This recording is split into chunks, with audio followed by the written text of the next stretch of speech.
बुलंदशहर से रीशु कुमार पत्रकार की रिपोर्ट। सीएम योगी ने जनपद की जनता का आभार व्यक्त करते हुए कहा कि बुलंदशहर को और ज्यादा आधुनिक और विकसित बनाना है।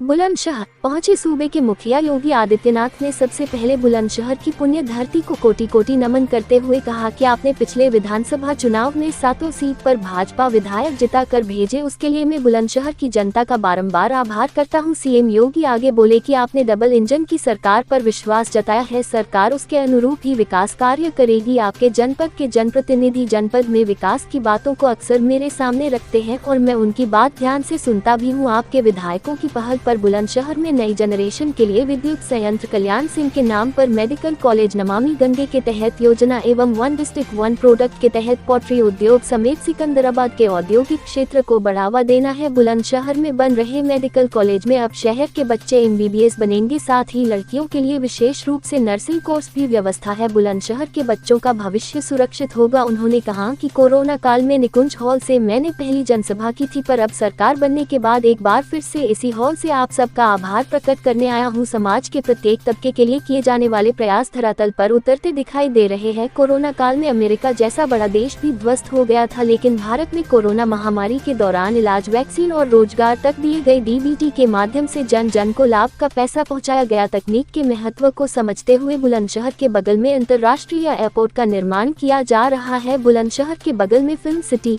मेडिकल पार्क और डिफेंस कॉरिडोर बन रहा है, जिससे युवाओं को भरपूर रोजगार मिलेगा। इसके साथ ही अलीगढ़ में महेंद्र सिंह के नाम पर नया कॉलेज बनाया जा रहा है। मेरठ में प्रदेश का पहला स्पोर्ट्स कॉलेज बनाया गया। गांव-गांव में खेल के मैदान बनाए गए हैं ताकि युवा खेलकर मजबूत बन सके। गांव में सरकारी जमीन पर बने मकानों का स्वामित्व परिजनों को दिया गया। प्रदेश में लाखों लोगों को PM आवास दिया गया। वहीं स्ट्रीट वेंडर्स के लिए सस्ता लोन उपलब्ध कराया जा रहा है। अब टेक्निकल कोचिंग के लिए प्रदेश के बच्चों को बाहर नहीं जाना होगा। प्रदेश में चल रही अभ्युदय कोचिंग योजना के तहत टेक्निकल कोचिंग दी जाएगी। वहीं लाखों बच्चों को टैबलेट भी उपलब्ध कराया गया। प्रदेश में पहले गुंडा राज था, लेकिन अब गुंडे छुपे छुपे घूमते हैं। प्रदेश में बहन बेटियां सुरक्षित है। उत्तर प्रदेश को दुनिया में नंबर 1 बनाना है। इसके लिए युवाओं को तकनीकी रूप से मजबूत होना होगा। प्रदेश में अवैध नशे के कारोबारियों पर लगाम लगाई जाएगी। अवैध नशे के कारोबारियों के खिलाफ शिकायत करने के लिए एक ऐप बनाया जाएगा, ताकि कोई भी व्यक्ति अवैध नशे का काम करने वाले आरोपियों के खिलाफ शिकायत कर सकता है। बुलंदशहर को और अधिक आधुनिक और विकसित बनाएंगे। अब बुलंदशहर से प्रयागराज से 5 घंटे में पहुंच जाएंगे।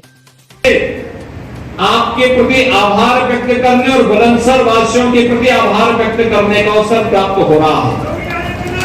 भाइयों बहनों, आज हर एक क्षेत्र में हमारा देश एक नई ऊंचाइयों को प्राप्त कर रहा है। जीवन का वह कोई भी क्षेत्र हो, भारत को वैश्विक मंच पर एक नई प्रतिष्ठा दिलाने का कार्य हो, भारत की प्रगति और समृद्धि का मामला हो, भारत की बाह्य और आंतरिक सुरक्षा का मामला हो, या फिर भारत के अंदर बिना भेदभाव के शासन की योजनाओं का लाभ गांव, गरीब, किसान, नौजवान, महिलाएं और समाज के प्रत्येक तबके तक पहुंचाने के लिए किए जाने वाले प्रयास आज वह ईमानदारी के साथ जमीनी धरातल पर उतरते हुए दिखाई देते हैं। कोरोना महामारी इसका सबसे बड़ा उदाहरण है। कोरोना के सामने अमेरिका पस्त हो गया, कोरोना के सामने यूरोप पस्त हो गया, कोरोना के सामने दुनिया के तमाम देश पस्त हो गए, लेकिन भारत बिना रुके और बिना डिगे प्रधानमंत्री मोदी जी के नेतृत्व में कोरोना के खिलाफ अपनी लड़ाई को जारी रखेगा। जीवन भी और जीविका को भी बचाने का काम किया। फ्री में टेस्ट, फ्री में उपचार, फ्री में राशन और फ्री में टीका देने का काम भी भारत के अंदर इस दौरान हुआ। हमने तकनीक का उपयोग करते हुए हर एक स्तर पर तकनीक को बेहतर रूप से आगे बढ़ाने का काम भी किया, और उसका परिणाम क्या था कि तकनीक के माध्यम से जीवन में शासन की योजनाओं का लाभ प्रदान करके अपने स्वावलंबन की ओर अग्रसर करने के लिए जो कार्यक्रम हुए, आपने देखा होगा DBT के माध्यम से करोड़ों लोगों तक पैसा जा रहा था। प्रधानमंत्री किसान सम्मान निधि का हो, या फिर राज्य शासन के स्तर पर भरण पोषण भत्ते का हो। उज्ज्वला योजना के अंतर्गत हर उस लाभार्थी परिवार तक डीबीटी का पैसा उपलब्ध कराने का कार्य हो, या फिर शासन की किसी भी अन्य योजना का लाभ लाभार्थी परिवारों तक उपलब्ध करवाने का कार्य इस सफलतापूर्वक सरकार ने इस दौरान किया। और इसीलिए तो तकनीक के इसी महत्व को समझते हुए सरकार ने कुछ निर्णय लिए हैं। आज के इस कार्यक्रम में प्रदेश सरकार की विभिन्न लाभार्थी परक योजनाओं के साथ ही इन योजनाओं के बारे में विस्तृत जानकारी देने के उद्देश्य से आयोजित आज के इस कार्यक्रम में मंच पर उपस्थित प्रदेश सरकार में मेरे सहयोगी मंत्री श्री नंद गोपाल नंदी जी, प्रदेश सरकार के मंत्री श्री नरेंद्र कश्यप जी, ब्रजेश सिंह जी, माननीय सांसद डॉक्टर भोला सिंह जी, माननीय सांसद डॉक्टर महेश शर्मा जी, माननीय सांसद श्री सुरेंद्र नागर जी, जिला पंचायत के अध्यक्ष डॉक्टर अंतुल तेवतिया जी, माननीय विधायकगण श्री प्रदीप कुमार चौधरी जी, देवेंद्र सिंह लोधी जी, अनिल कुमार शर्मा जी, चंद्रपाल सिंह जी, नरेंद्र सिंह भाटी जी, लक्ष्मी राज सिंह जी, मीनाक्षी सिंह जी, भारतीय जनता पार्टी के क्षेत्रीय अध्यक्ष श्री मोहित बेनीवाल जी, प्रदेश मंत्री डॉक्टर चंद्रमोहन सिंह जी, जिला के अध्यक्ष अनिल सिसोदिया जी, आज के इस कार्यक्रम में उपस्थित लाभार्थी परक विभिन्न योजनाओं के सभी लाभार्थी भाइयों बहनों, प्रशासन से जुड़े हुए सभी अधिकारीगण, विधानसभा चुनाव के बाद किसी सार्वजनिक कार्यक्रम में मुझे भागीदार होने का सौभाग्य प्राप्त हो रहा है। मैं भारत की महाभारत कालीन इस पौराणिक धरती को, जिसे मां गंगा का आशीर्वाद प्राप्त हुआ है, इस पौराणिक धरती को कोटि कोटि नमन करते हुए आप सबका मैं हृदय से आभार व्यक्त करता हूं कि विधानसभा चुनाव के दौरान आपने मंच पर उपस्थित हमारे सभी माननीय विधायकों को बगल में मुश्किल से 25 किलोमीटर की दूरी पे यहां से शुरू हो जाएगा उसका कमांड एरिया, यानी एयरपोर्ट ये माना जाता है कि अंतर्राष्ट्रीय एयरपोर्ट के लिए अगर 50 से 55 किलोमीटर की दूरी है तो वह ये मानना चाहिए कि घर के आंगन के बराबर। और यहाँ पर तो 25 से 30 किलोमीटर की दूरी पर आपका जीवन प्रारंभ हो जाएगा और वहां से वहां पर अंतर्राष्ट्रीय एयरपोर्ट बनने जा रहा है और एशिया का सबसे बड़ा एयरपोर्ट होगा। फिल्म सिटी भी यहां बनने जा रही है और यही नहीं, हम लोग मेडिकल डिवाइस पार्क भी बनाने जा रहे हैं, टॉय पार्क भी बनाने जा रहे हैं। अनेक प्रकार की सुविधाओं से युक्त आज तमाम उन संभावनाओं को आगे बढ़ा करके जेवर और अलीगढ़ के बीच में डिफेंस कॉरिडोर का निर्माण का कार्य भी युद्ध स्तर पर चल रहा है। राजा महेंद्र प्रताप सिंह जी के नाम पर अलीगढ़ में नए विश्वविद्यालय के निर्माण की कार्रवाई है, तो सरदेव बाबूजी कल्याण सिंह जी के नाम पर मेडिकल कॉलेज के निर्माण का कार्य आपके इसी बुलंदशहर के अंदर हो रहा है। मेरठ में प्रदेश का पहला स्पोर्ट्स विश्वविद्यालय बन रहा है। राज्य सरकार ने तय किया है हर गांव में खेल का मैदान होगा।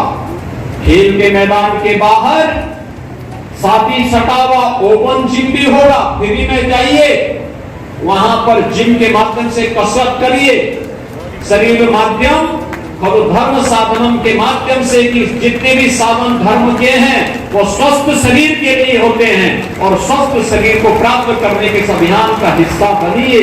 आज सरकार उस दिशा में प्रधानमंत्री मोदी जी के नेतृत्व में काम कर रही है और मैं यही आश्वस्त करने के लिए आपको आया हूं।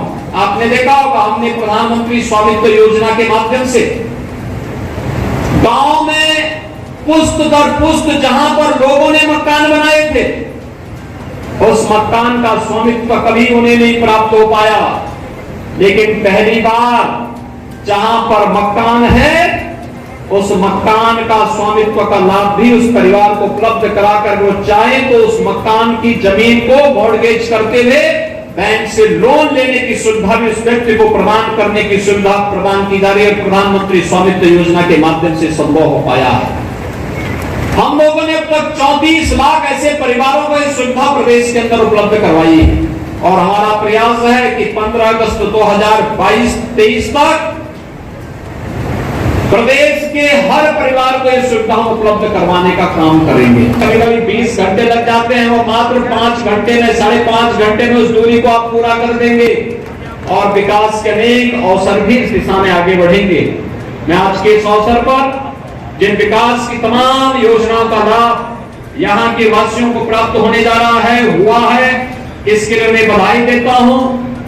विगत विधानसभा चुनाव में भारतीय जनता पार्टी के प्रत्याशियों को भारी बहुमत से विजयी करने के लिए हृदय से आभार भी व्यक्त करता हूं।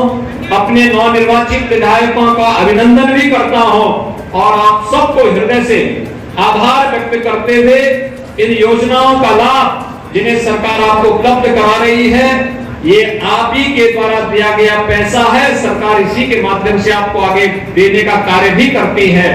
इन योजनाओं का लाभ निरंतर प्राप्त हो, विकास की योजनाओं को हम आगे बढ़ा सकें, इस सकारात्मक सोच के साथ मैं एक बार फिर से आप सबके प्रति अपनी शुभकामनाएं व्यक्त करते हुए अपनी वाणी को विराम देता हूं।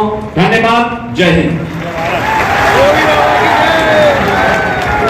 योगी योगी योगी योगी योगी योगी योगी हमारी का बेटी और बहनों को के लिए संकट बने हुए थे, आज उनके लिए पुलिस संकट बनी हुई है, क्योंकि उन अपराधियों को मालूम है कि कानून को हाथ में लेंगे तो फिर कोई ठोर ठिकाना नहीं मिलेगा उन्हें, और इसलिए सख्ती से उन्हें निपटने की कार्रवाई के साथ ही कानून का राज होगा, जहां यह सरकार की प्राथमिकता है।